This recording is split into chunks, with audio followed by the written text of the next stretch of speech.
Hi guys, welcome back or welcome to Switch to Life. And in today's video, we are going to be reviewing the direct-to-DVD sequel to Cinderella, which is Cinderella 2: Dreams Come True. And I gotta say that I don't really like this movie because it's not a movie.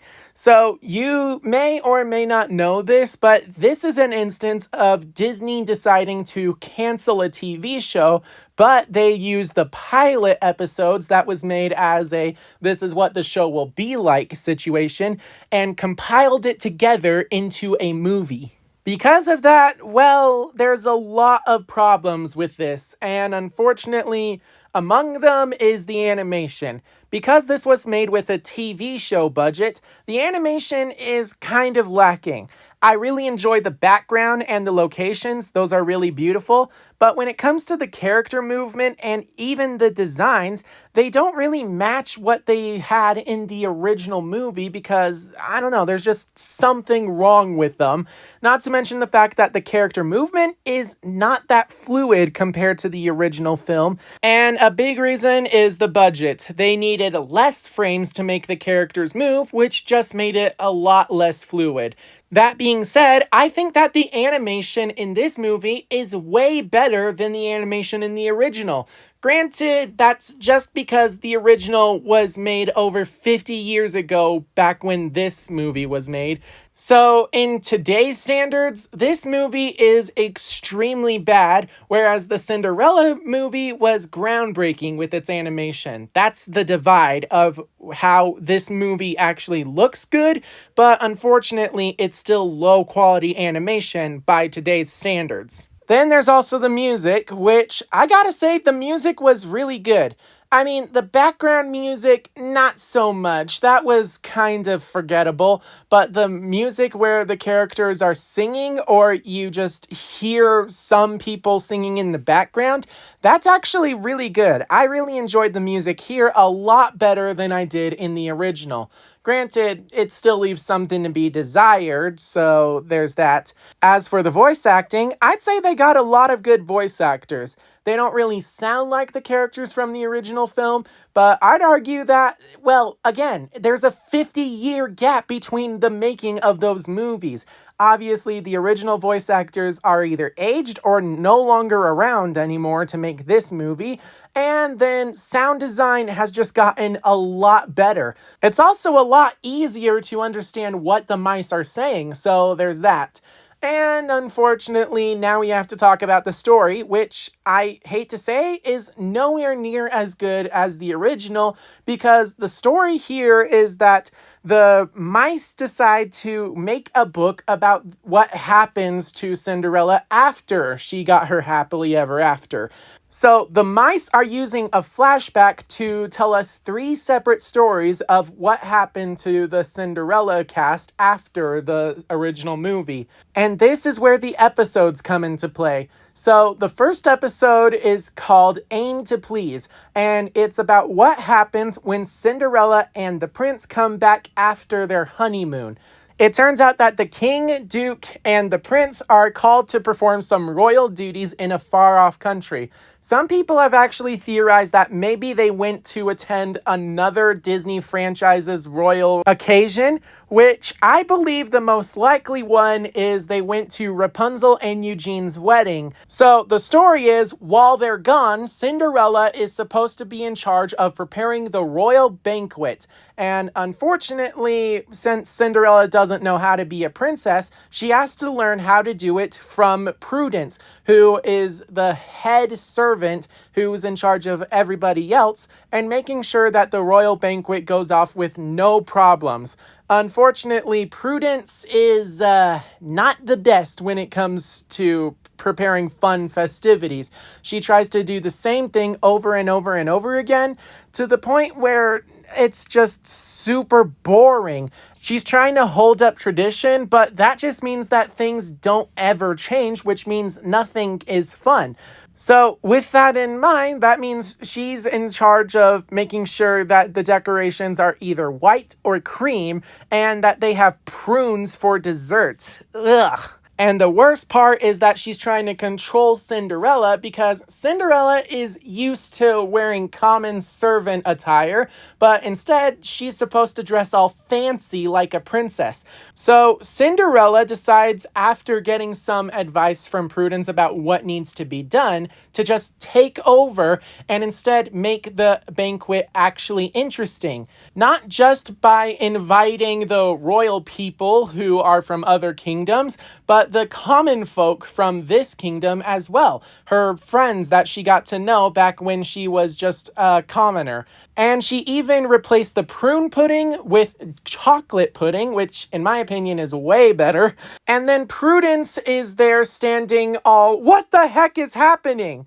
And to be honest, I kind of thought that Prudence would become the main villain of this movie, and that's eventually when I discovered during my first time watching this that there was no villain because this wasn't a movie. This was just a 23-minute episode that was a third of what makes up this compilation. So anyway, the episode ends with the banquet, and when the king shows up, he's disappointed by all of the traditions being messed up, but then when he sees what they're replaced with, he actually has a lot of fun. Commoners in the palace?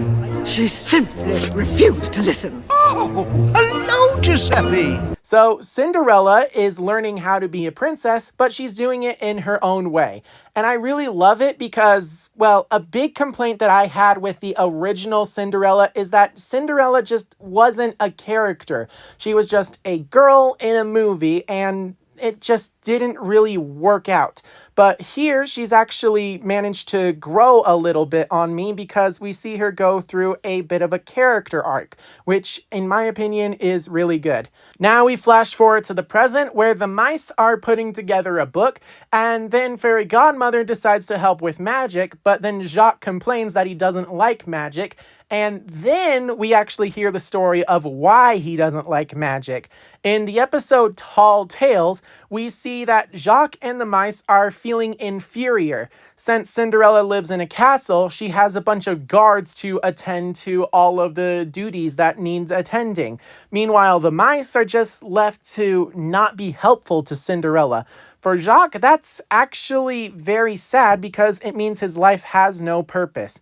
Luckily, that's when Fairy Godmother shows up and decides to grant him a wish of turning into a human named Hugh. Unfortunately, even as Hugh, he still can't find a way to help Cinderella because he's pretty clumsy.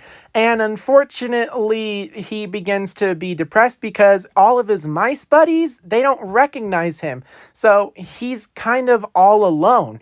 And then at a carnival where there's even an elephant, Jacques is chased around by a cat named Pom Pom, who actually saw him turn into a human from a rat. So Pom Pom, knowing he's a rat, decides to chase after him, and it causes some chaos, which the elephant manages to break loose.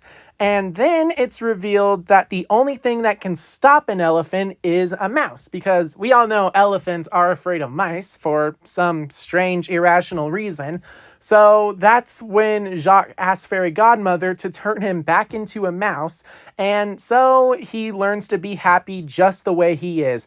And Pom Pom, well, she gets her just desserts by getting a bath. And then in the present time, the magic that they're using causes a mess of the book. And so then they say, we've seen worse mess, like when Anastasia fell in love. Yeah, it turns out that this movie actually gave Anastasia some character development as well in an episode called An Uncommon Romance. So in that episode, the stepmother, who I believe is called Lady Tremaine, as well as Drizella and Anastasia, go down to the town, at which point Anastasia falls in love at first sight with the baker. Cinderella watches this, and then Lady Tremaine says, "You will not talk to that baker because he's just some commoner, and you're supposed to marry to some rich royal guy." And unfortunately, with Anastasia, she actually wants to marry someone who loves her for her. So, when Cinderella offers help, and I'm really glad that Cinderella decided to put aside her past and help Anastasia because it's just a really great character moment for her. So, Anastasia and Cinderella work together to get Anastasia ready to ask out the baker to go to the ball with her. And while it does seem like it's going to go well, unfortunately, it ends up in disaster when she ends up buying flowers and goes to the baker only to see him holding flowers and talking to a pretty girl. Luckily, it turns out to just be a misunderstanding because that baker was just talking to the girl asking, "Do you think these flowers would be pretty enough for this girl I want to ask out?" And unfortunately, she just misunderstood, and it just ends up in disaster because both flower bouquets end up getting ruined. But then, luckily, the baker manages to find the upset Anastasia, at which point he grabs her hand and then offers comfort, as well as admitting his true feelings for her that he wants to go to the ball with her. Unfortunately, that's when Lady Tremaine shows up, and then she and Drizella end up yelling at Anastasia for talking to this common baker, but then Anastasia stands up for herself. She disobeys her mother and goes to the ball with the baker, which is a really great love story, if you ask me. But at the same time, there's also a not so great love story happening because it turns out that Lucifer, the cat from the first movie, is exploring the castle of Cinderella, at which point he meets the cat Pom Pom. And he ends up being smitten by Pom Pom to the point where he's willing to put aside a feud with the mice so that the mice will help him get ready for a date with Pom Pom. And the mice do everything in their power to make sure he's ready in exchange for the fact that he will no longer chase mice. So the mice get him ready, and it actually goes off really well. Lucifer asks out Pom Pom, and then Pom Pom says, "Why don't we start chasing mice?" And then Lucifer goes back on his promise and starts chasing the mice. But luckily, the mice manage to stand up, and then they end up dunking a vase of water on Pom Pom, ruining her fur. And then she gets mad at Lucifer for no reason because of it, which is really sad. But then the mice, because Lucifer went back on his word, end up punishing Lucifer.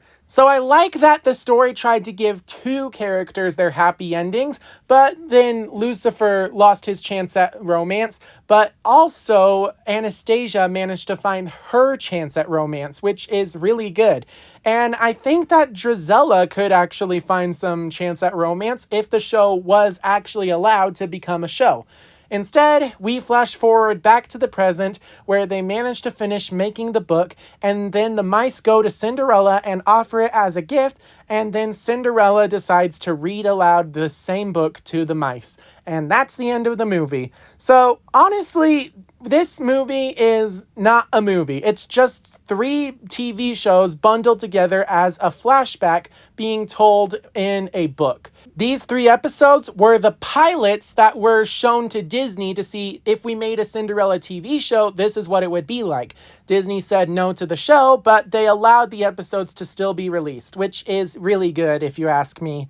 But sadly, this is a case of this isn't really a sequel because it's literally just a TV show compilation, which is kind of sad. Add that to the fact that while the animation is better than the 1950 movie, the problem is it's still really low quality for the age that this movie was made, and so it's just not that good.